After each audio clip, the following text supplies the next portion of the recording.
സഹോദരന്മാരെ, ഈ വീഡിയോ നിങ്ങളെല്ലാം ശ്രദ്ധയിൽ പെട്ടിട്ടുണ്ടാവും എന്ന് വിചാരിക്കുന്നു. ഇത് ഇന്നലെ നടന്ന സംഭവം. എവിടാ?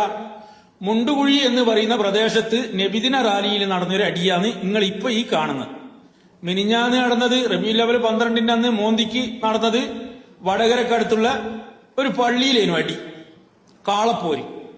അതിപ്പോ എല്ലാം കൂടി പള്ളിയിൽ നിന്ന് ഇറങ്ങിയിട്ട് മുണ്ടുകുഴിയിലെത്തിയിട്ട് റോഡുമലായിട്ടുണ്ട്. എന്നാ സംഭവം? നബിദിന റാലി നടക്കുന്നു. നബിദിന റാലിയിൽ സമസ്തന്റെ കൊടി പിടിക്കുന്നു, സമസ്തന്റെ SKSSF കൊടി പിടിക്കുന്നു. ഒരു വിഭാഗം പറഞ്ഞ് പിടിക്കാൻ വേണ്ടി പറ്റൂല. ഏതായി ഒരു വിഭാഗം? മറ്റുള്ള വിഭാഗമൊന്നുമല്ല.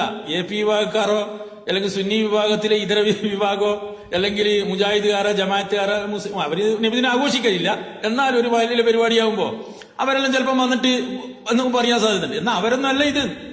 ഇതാരാന്ന് പറഞ്ഞാൽ മുസ്ലിം ലീഗുകാർ വന്നിട്ട് പറയുമല്ലോ, സമസ്തന്റെ കൊടിയോ SKSSF കൊടിയും പിടിക്കാൻ പറ്റൂല.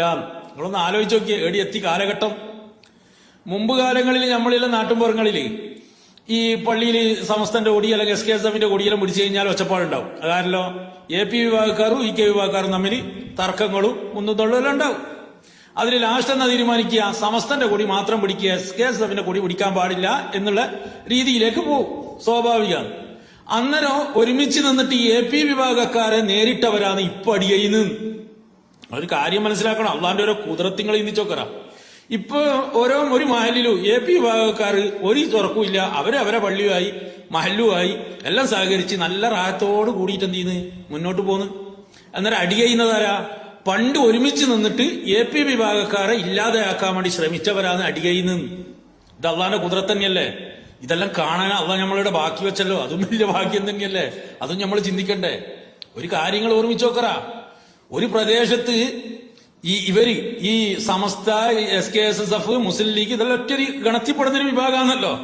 ഇവരെല്ലാം ഒന്നിച്ച് പ്രവർത്തിക്കും. ആടെ ഏതെങ്കിലും വേറെ ഏതെങ്കിലും സുന്നി വിഭാഗത്തിൽപ്പെട്ട മുജാഹിദ് ജമാഅത്ത് വന്ന പ്രശ്നമില്ലേ? ഏതെങ്കിലും ഒരു വിഭാഗത്തിൽപ്പെട്ട സുന്നി വിഭാഗത്തിൽപ്പെട്ട ഏതെങ്കിലും ഒരു പ്രസ്ഥാനം വന്നിട്ട് ആടെ പ്രവർത്തനങ്ങൾ നടത്തി, അല്ലെങ്കിൽ ഒരു കൊടി കുത്തി, അല്ലെങ്കിൽ എന്തെങ്കിലും ഒരു പ്രവർത്തനം ദിക്റും സലാത്ത് നടത്തി, അല്ലെങ്കിൽ വേറെ എന്തെങ്കിലും നടത്തി കഴിഞ്ഞു കഴിഞ്ഞാൽ ആടെ ഒച്ചപ്പാടായിരിക്കും. ആരെ ഒച്ചപ്പാടാക്കുന്ന? ഇവരൊന്നിച്ച് കൂടിയിട്ട് എന്ത് ചെയ്യും? ഒച്ചപ്പാടാക്കും, ആടെ ജഗബോഗിയാക്കും, അടിയാക്കും, പൊരുമാലാക്കും. എന്നാൽ അതെല്ലാം മാറി ഇപ്പോഴത്തെ പരിപാടി എന്താണെന്ന് വെച്ച് കഴിഞ്ഞാൽ ഇവര് തമ്മിൽ അടിയായി എന്ന്. സമസ്തന്റെയോ SKSSF കൊടി നബിദിന പരിപാടിക്ക് പിടിക്കാൻ പാടില്ല എന്ന് പറഞ്ഞിട്ട് ലീഗുകാർ വരുന്ന കാലഘട്ടത്തിൽ എത്തി. കാലഘട്ടം എത്തി അന്നേരാണ് നമ്മൾ ചിന്തിക്കണ്ട്. വല്ലാത്ത ജാതി തന്നെയല്ലേ? അള്ളാഹുവിന് ശുക്ർ ചെയ്യാല്ലാണ്ട് വേറൊരു വയ്യൂര് ഇതെല്ലാം കാണാന്. അള്ളാഹ് നമുക്ക് ആയുസ് തന്നല്ലോ. പലർക്കും ഇതൊന്നും കാണാനുള്ള ആയുസ് അള്ള കൊടുത്തിട്ടില്ല. അവരല്ലോ എന്താ പറയാ, ഇങ്ങനെ എന്താ പറയാ, അവരെ പ്രകാശങ്ങൾ ഇങ്ങനെ കാണുന്നുണ്ടാവും എന്ന് വിചാരിക്കല്ലേ? വല്ലാത്ത സംഭവം തന്നെ. സത്യത്തിൽ ഇത് കാണുമ്പോ ചിരിയും വരുന്നു, സന്തോഷവും വരുന്നു, കരച്ചിലും വരുന്നു, വിഷമമുണ്ട്. കാണിച്ച ഇങ്ങനെ ഒരുമിച്ച് നിന്നവരിപ്പൊ തമ്മിലടിക്കുക എന്ന് പറയുമ്പോ നിങ്ങളൊന്ന് ആലോചിച്ച് നോക്കറ. രണ്ട് സുഹൃത്തുക്കള്, ഒരു നാട്ടിലുള്ള രണ്ട് സുഹൃത്തുക്കള് ഒരുമിച്ച് നിന്ന് ഒരുമിച്ച് കൂടി നല്ല റാഹത്തായിട്ട് പോകുമ്പോ അവർ രണ്ടാളും തെറ്റിപ്പിരിയുമ്പോ അവരുടെ കൂട്ടത്തിലുള്ളവർക്കുള്ള ഒരു വിഷമം ഉണ്ടാവില്ല. ആ വിഷമം ഞമ്മക്കും ഉണ്ട്, ഇപ്പൊ പറഞ്ഞ അനക്കും ഉണ്ട്. എന്റെ കാര്യം പറയാ.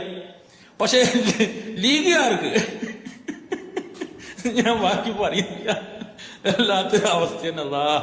അള്ളാഹ് കാക്കട്ടെ.